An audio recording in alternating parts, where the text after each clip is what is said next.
C'est chaud, c'est chaud. Ferdinand Haïté ne veut rien laisser.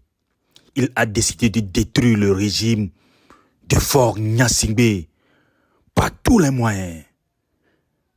Le premier cadeau de la Ve République.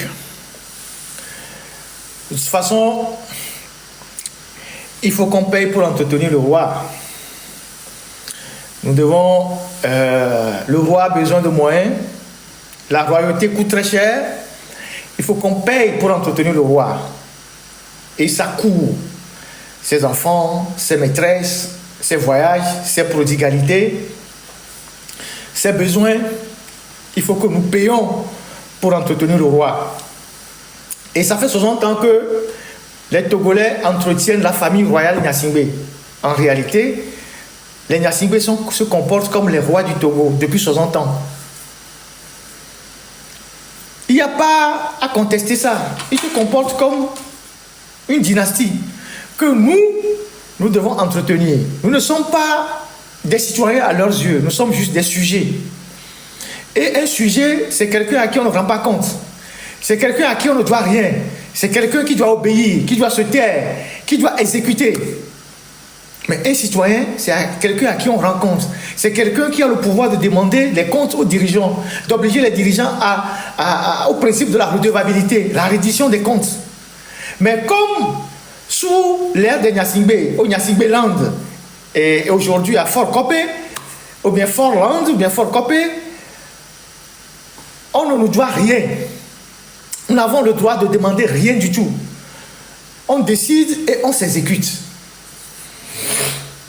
Donc, il y a de cela quelques jours, j'avais annoncé sur ma page Facebook, celle qui a été piratée d'ailleurs, qu'on s'apprêtait à augmenter le coût de l'électricité. Et ce serait le premier cadeau de la Ve République. L'État, à l'heure actuelle, n'a pas besoin d'augmenter le coût de l'électricité. Au contraire, l'État a besoin d'assainir le secteur. En assainissant le secteur, l'État peut valablement engranger des ressources pour combler ne serait-ce que le vide ou les pertes que la société bénéficie, que la société crée. Nous connaissons ces gens-là, ceux qui ont participé à saquer la société, à saquer le secteur de l'énergie au Togo et à s'enrichir de manière insolente et à narguer les Togolais. Nous les connaissons. Donc, pendant 60 ans ou pendant plus de 50 ans, les Togolais ont dépensé pour soigner les Gnassingbé, pour les entretenir. Les Gnassingbé au Togo sont comme des rois. C'est l'État qui les entretient, c'est les contribuables qui les entretiennent, c'est les Togolais qui subviennent à leurs besoins, en tout cas la plupart. Et ils vivent sur le dos de la République. Faure Gnassingbé est le président, jusqu'à la dernière, avant qu'il ne devienne PC ou PCM, pendant 20 ans, il est le président de la République. De vous à moi, est-ce que nous connaissons une résidence de fonction de Faure Gnassingbé? À part la présidence de la République, que ce soit à Kégué ou au bord de mer, est-ce que nous connaissons la résidence de fonction du président de la République? En temps normal, dans un pays organisé, le président de la République a une résidence de fonction. Le jour où il n'est plus président, il libère la résidence de fonction pour son successeur. On a déjà le cas des premiers ministres. Quand on nomme un premier ministre au Togo, ils ont une résidence de fonction, je pense à la cité OUA. Il y a Komla Mali qui était là-bas, il y a Boibo qui a été là-bas, il y a Klassou qui a été là-bas, il y a Tomega qui a été là-bas. Il y a une résidence de fonction du Premier ministre à la cité OUA. Est-ce que nous avons une résidence de fonction pour le président de la République au Togo? On n'en a pas. Personne ne connaît la résidence de fonction de Faure Gnassingbé.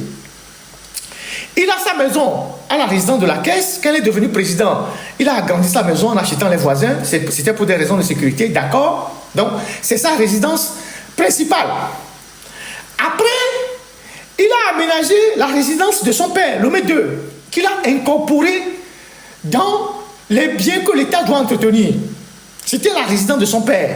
Donc, le statut qui est là-bas, personne ne connaît. Mais il a intégré ça dans les résidences que l'État entretient.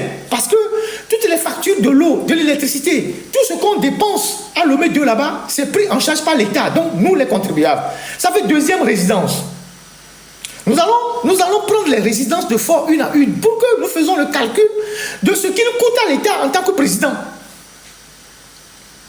Donc, on a Lomé 2 qui l'utilise, qui l'a rénové, qui l'a réaménagé, où ils ont mis beaucoup de moyens. Donc, c'est la résidence de son père. On ne connaît pas quel est le statut que cela a, mais il intègre dans les biens que l'État entretient. Résidence de son père. À côté de Lomé 2, il a construit un grand domaine qu'il construit depuis 15 ans, qu'il n'a jamais fini. J'ai une fois publié la photo de ce domaine-là. C'est à côté de Lomé 2. C'est presque sur 3 hectares, je ne sais pas combien. C'est un grand domaine. Il n'a jamais terminé ça. Mais là-bas aussi, on utilise l'électricité. Troisième résidence. Écoutez-moi très bien. Après, vous avez Kakaveli. Son petit château qui est à Kakaveli. À côté de Kakaveli, là-bas, là où il y a le poste de Togo Télécom. C'est aussi une résidence qui consomme l'électricité 24 heures sur 24. Il y a des meubles là-bas qu'on ne doit pas. C'est une grande résidence. Il y a les militaires là-bas. Ça fait 4e résidence. Nous sommes toujours dans la capitale. Hein? Ça, c'est Fort Gnassingbé. Ça fait 4e résidence. On est dans la capitale. Quand vous arrivez à la caisse, la résidence de la caisse, vous voyez la pharmacie Yembla. En face de la pharmacie Yembla, il y a une villa qui a l'allure d'une villa banale, mais qui est construite avec une architecture qui ressemble un peu au sommet à un échafaudage de station d'essence, juste en face de la pharmacie Yembla. L'entrée de cette villa est à l'intérieur. C'est une villa qui a été construite par Togocel ou Togocom au temps de Acha Dedi. Pratiquement, ils ont mis presque plus d'1 milliard pour construire cette maison.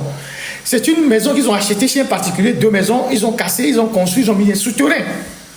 Comme à la caisse, on ne fait pas en hauteur, ils ont mis du souterrain. Quand Denis Sassou Nguesso, tout ça, les gens là viennent, c'est là-bas ils restent. C'est aussi une résidence de Fort Gnassingbé qui est entretenue, carburant, tout par l'État, entretien. Vous allez à la plage. Vous allez à la plage. En face de...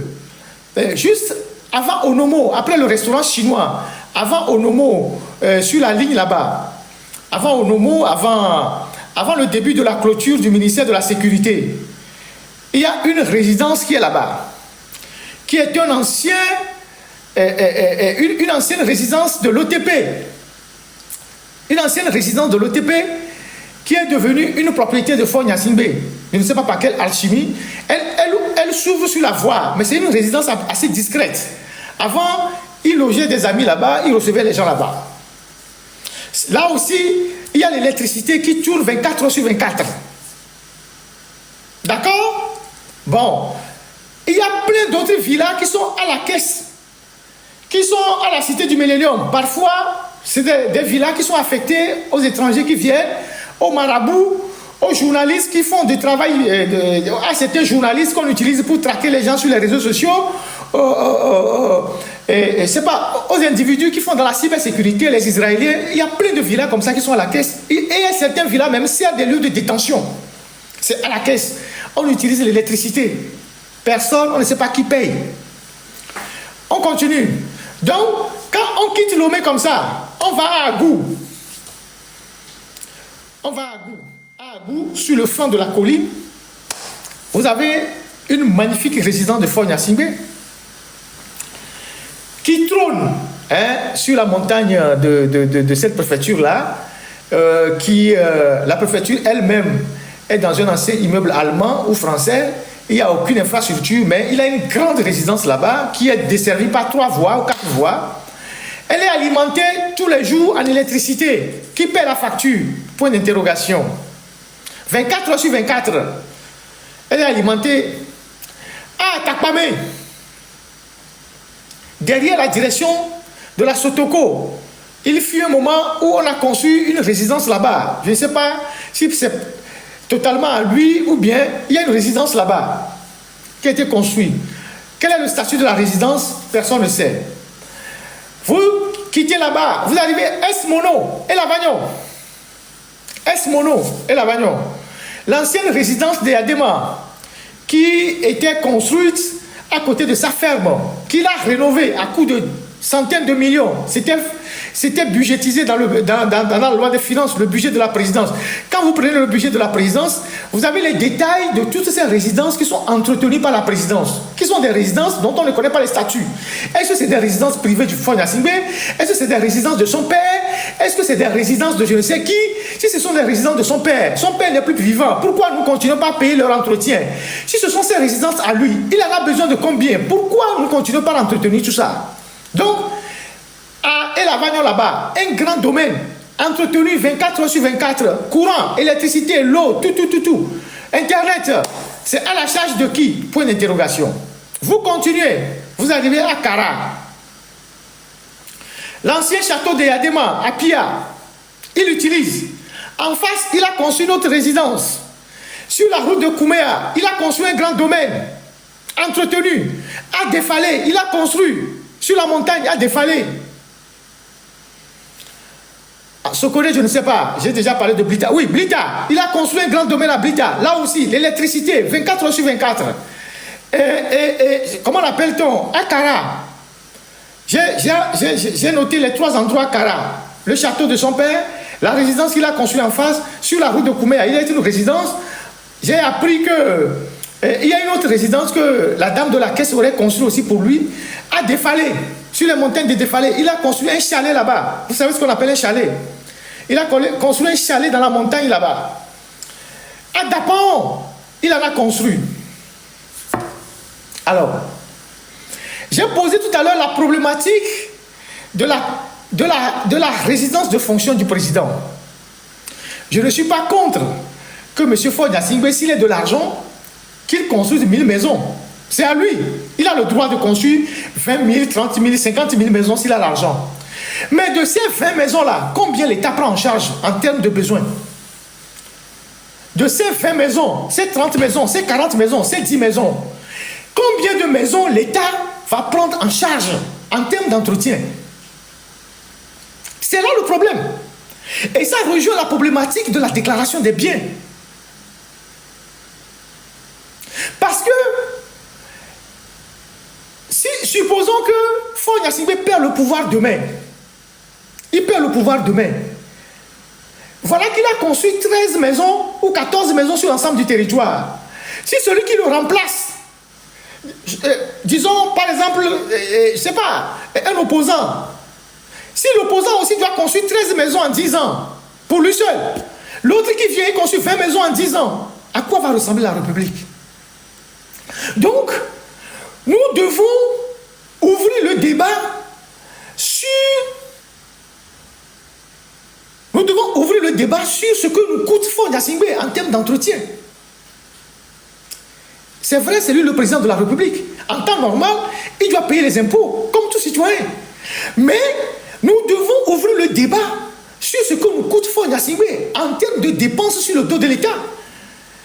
Toutes les résidences que je viens de citer là, qui paye l'électricité là-bas, c'est lui ou c'est l'État qui prend ça en charge? Si l'État ne paye pas, est-ce que ce n'est pas un manque à gagner pour la société?